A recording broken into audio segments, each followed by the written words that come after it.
Assalomu alaykum, hurmatli obunachilar. Biz Farg'ona viloyati Uchko'prik tumani Zamin savdo markazidamiz. Mana telefonda o'zim o'g'lim kamerani Rahmat aka.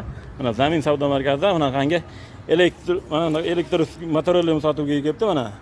Eng so'nggi nimalarni qo'lga mana shunda qo'shimcha bunaqangi dugalar bilan moshina qilib ishlangan 1 tonnalik elektr motorlar. Mana balonlari ham shiroki balon. Qo'shimcha zapaska balonlari bilan mana qo'shimcha zapaska balonlari undan keyin oldi labovoylari bilan. Labovoylari ham bor. Xulosa qilam hamma eng so'nggi qulayliklar bilan jihozlangan 2025-yilda so'nggi rusumdagi elektr motorlar 1 tonna yuk ko'tarishga mo'ljallangan. Eng asosiysi bunga kalitlanma shart qilib beradi. Mana shu bilan yonadi, mana shu bilan o'char ekan mana. O'chdi.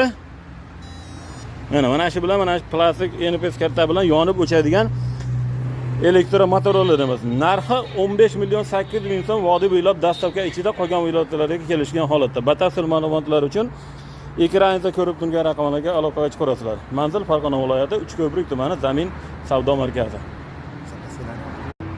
Hocalar, Mana hurmatli obunachilar, Zamin savdo markazi yana bitta mana 1 tonnalik qo'shimcha o'rnaqa dugalar bilan jihozlangan eng so'nggi rusumdagi elektr motorlarimiz 1 tonna yuk ko'tarishga mo'ljallangan. 15 million 300 ga, 15 million 300 ga Farg'ona viloyati Quvasoy shahriga dastavka qilib chiqarib olinyapti ana. 15 million 300 ga. Ana. 15 million 300 ga mana laboga yuklanib dastavka qilib chiqarib olinyapti. Xudo xolasa 5 kat narxi yetib boradi. Xudo xolasa 5 kat yetib boradi, xudo xolasa Shopir aka. Qanchada yetib boradi Quvasoyga endi? Qanchada ketdi? 2 soatda. Gap yo'q. Yo'lingiz behtar bo'lsin, Shopir aka. Ana. Sizlarga ham shunaqangi skuterlar, motorlar kerak bo'lsa, ekranda ko'rib turgan raqamlarga aloqa chiqarsizlar. Dastavka haqi vodiy bo'ylab dastavkasi ichida yetkazib olib borib beriladi xohlasa. Manzil Farg'ona viloyati Uchko'prik tumani Zamin savdo markazi.